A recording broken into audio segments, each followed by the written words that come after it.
Chapter 6. All that year, the animals worked like slaves, but they were happy in their work.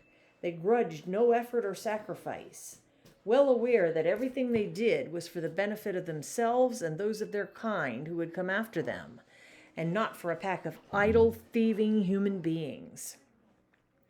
Throughout the spring and summer, they worked a 60-hour week, and in August, Napoleon announced that there would be work on Sunday afternoons as well. This work was strictly voluntary, but any animal who absented himself from it would have his rations reduced by half.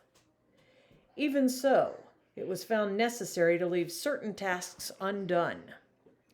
The harvest was a little less successful than in the previous year, and 2 fields, which should have been sown with roots in the early summer, were not sown because the plowing had not been completed early enough. It was possible to foresee that the coming winter would be a hard one. The windmill presented unexpected difficulties. There was a good quarry of limestone on the farm, and plenty of sand and cement had been found in one of the outhouses, so that all the materials for building were at hand. But the problem the animals could not at first solve was how to break up the stone into pieces of suitable size. There seemed no way of doing this except with picks and crowbars, which no animal could use because no animal could stand on his hind legs. Only after weeks of vain effort did the right idea occur to somebody, namely, to utilize the force of gravity. Huge boulders, far too big to be used as they were lying all over the bed of the quarry. The animals lashed ropes around these, and then all together, cows, horses, sheep, any animal that could lay hold of the rope, even the pigs sometimes joined in at critical moments. They dragged them with desperate slowness up the slope to the top of the quarry, where they were toppled over the edge to shatter to pieces below.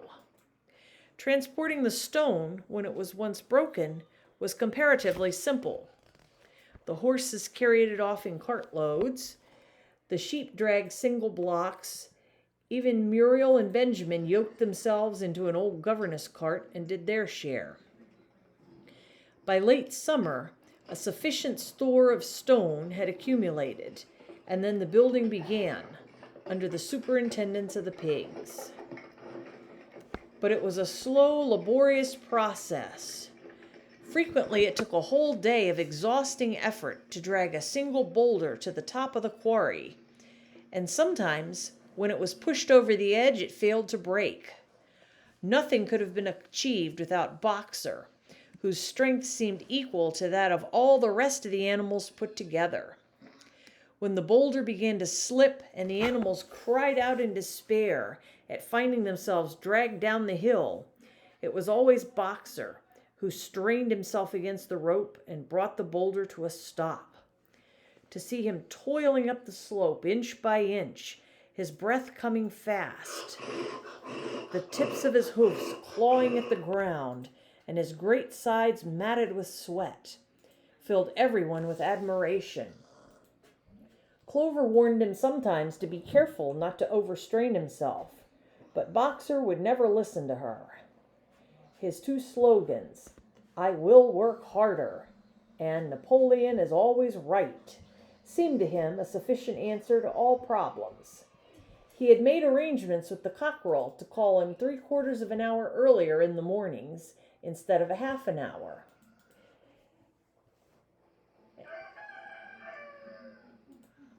And in his spare moments, of which there were not many nowadays, he would go alone to the quarry, collect a load of broken stone, and drag it down to the site of the windmill unassisted. The animals were not badly off throughout that summer, in spite of the hardness of their work. If they had no more food than they had had in Jones's day, at least they did not have less.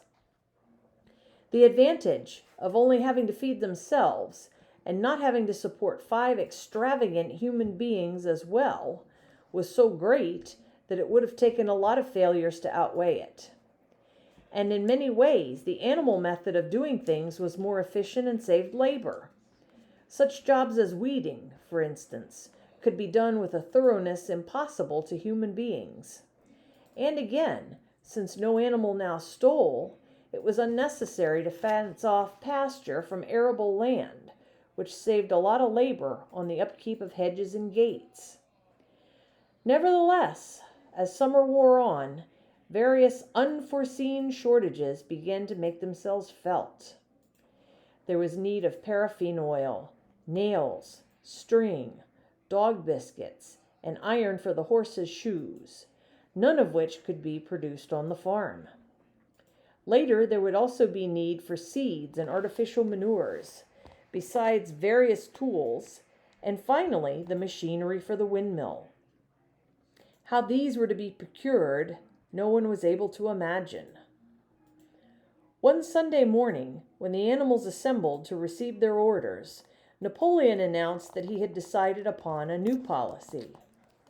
From now onwards, Animal Farm would engage in trade with the neighboring farms, not, of course, for any commercial purpose, but simply in order to obtain certain materials which were urgently necessary. The needs of the windmill must override everything else, he said. He was therefore making arrangements to sell a stack of hay and part of the current year's wheat crop. And later on, if more money were needed, it would have to be made up by the sale of eggs, for which there was always a market in Willingdon. The hens, said Napoleon, should welcome this sacrifice as their own special contribution towards the building of the windmill. Once again, the animals were conscious of a vague uneasiness. Never to have any dealings with human beings, never to engage in trade, never to make use of money. Had not these been among the earliest resolutions passed at that first triumphant meeting after Jones was expelled? All the animals remembered passing such resolutions, or at least they thought that they remembered it. The 4 young pigs who had protested when Napoleon abolished the meetings and raised their voices timidly, but they were promptly silenced by a tremendous growling from the dogs. Then, as usual, the sheep broke into 4 legs good, 2 legs bad, and the momentary awkwardness was smoothed over. Finally, Napoleon raised his trotter for silence and announced that he had already made all the arrangements. There would be no need for any of the animals to come in contact with human beings, which would clearly be most undesirable. He intended to take the whole burden upon his own shoulders. A Mr. Whymper, a solicitor living in Willingdon, had agreed to act as intermediary between Animal Farm and the outside world, and would visit the farm every Monday morning to receive his instructions. Napoleon ended his speech with his usual cry of, "Long live Animal Farm!" And after the singing of Beasts of England, the animals were dismissed. Afterwards, Squealer made a round of the farm and set the animals' minds at rest. He assured them that the resolution against engaging in trade and using money had never been passed or even suggested. It was pure imagination, probably traceable in the beginning to lies circulated by Snowball. A few animals still felt faintly doubtful, but Squealer asked them shrewdly, "Are you certain that this is not something you have dreamed, comrades? Have you any record of such a resolution? Is it written down anywhere?" And since it was certainly true that nothing of the kind existed in writing, the animals were satisfied that they had been mistaken. Every Monday, Mr. Whymper visited the farm as had been arranged. He was a sly-looking little man with side whiskers, a solicitor in a very small way of business, but sharp enough to have realized earlier than anyone else that Animal Farm would need a broker and that the commissions would be worth having. The animals watched his coming and going with a kind of dread, and avoided him as much as possible. Nevertheless, the sight of Napoleon on all fours, delivering orders to Whymper, who stood on two legs, roused their pride and partly reconciled them to the new arrangement. Their relations with the human race were now not quite the same as they had been before. The human beings did not hate Animal Farm any less now that it was prospering. Indeed, they hated it more than ever. Every human being held it as an article of faith that the farm would go bankrupt sooner or later, and above all, that the windmill would be a failure. They would meet in the public houses and prove to one another, by means of diagrams, that the windmill was bound to fall down, or that if it did stand up, then that it would never work. And yet, against their will, they had developed a certain respect for the efficiency with which the animals were managing their own affairs. One symptom of this was that they had begun to call Animal Farm by its proper name, and ceased to pretend that it was called the Manor Farm. They had also dropped their championship of Jones, who had given up hope of getting his farm back and gone to live in another part of the county. Except through Whymper, there was as yet no contact between Animal Farm and the outside world. But there were constant rumors that Napoleon was about to enter into a definite business arrangement, either with Mr. Pilkington of Foxwood or with Mr. Frederick of Pinchfield, but never, it was noticed, with both simultaneously. It was about this time that the pigs suddenly moved into the farmhouse and took up their residence there. Again, the animals seemed to remember that a resolution against this had been passed in the early days, and again Squealer was able to convince them that this was not the case. It was absolutely necessary, he said, that the pigs, who were the brains of the farm, should have a quiet place to work in. It was also more suited to the dignity of the leader, for of late he had taken to speaking of Napoleon under the title of leader, to live in a house than in a mere sty. Nevertheless, some of the animals were disturbed when they heard that the pigs not only took their meals in the kitchen and used the drawing room as a recreation room, but also slept in the beds. Boxer passed it off as usual with, "Napoleon is always right." But Clover, who thought she remembered a definite ruling against beds, went to the end of the barn and tried to puzzle out the 7 commandments which were inscribed there. Finding herself unable to read more than individual letters, she fetched Muriel. "Muriel," she said, "read me the 4th commandment.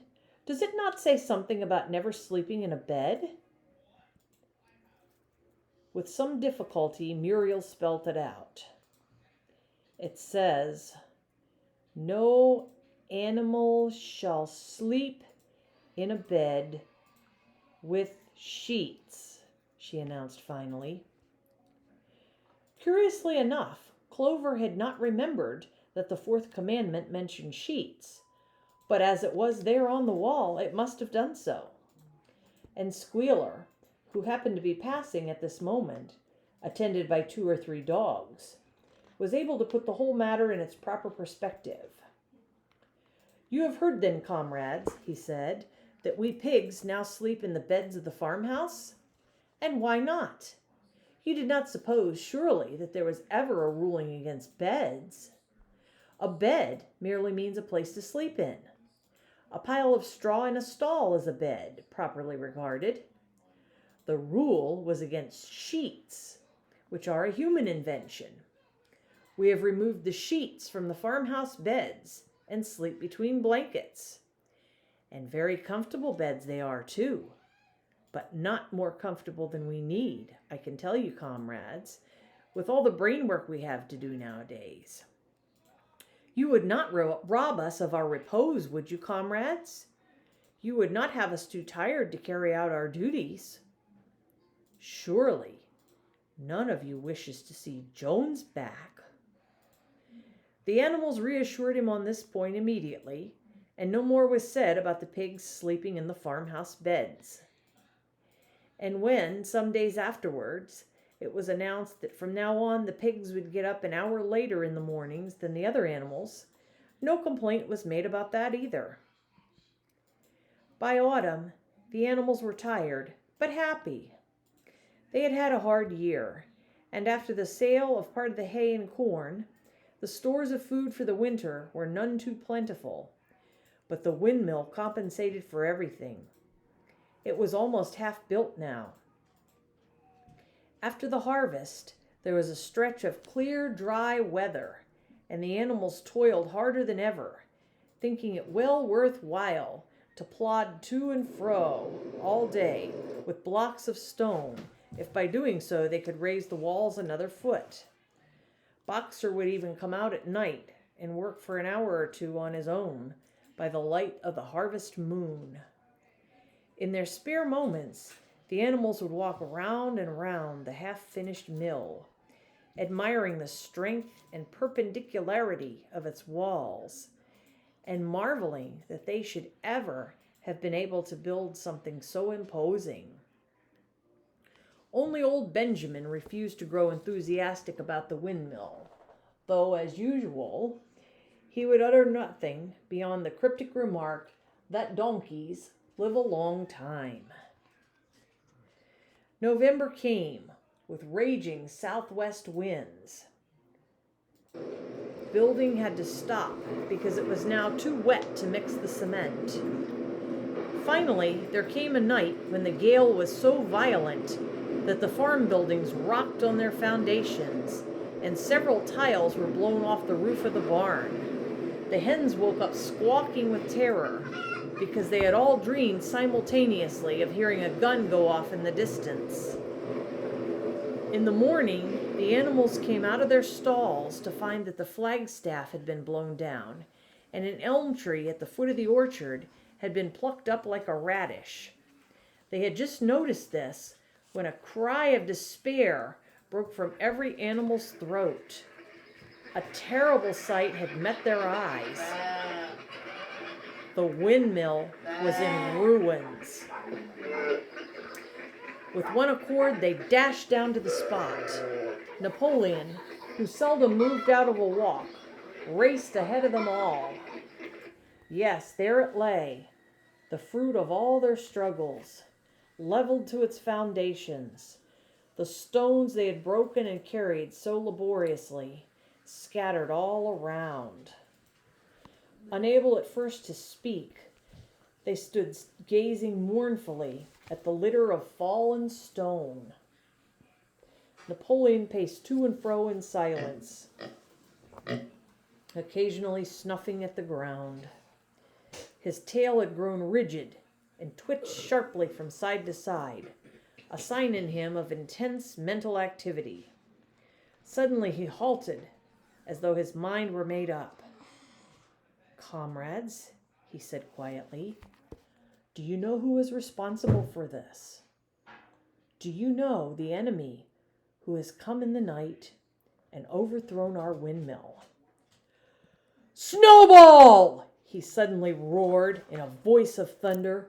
"Snowball has done this thing.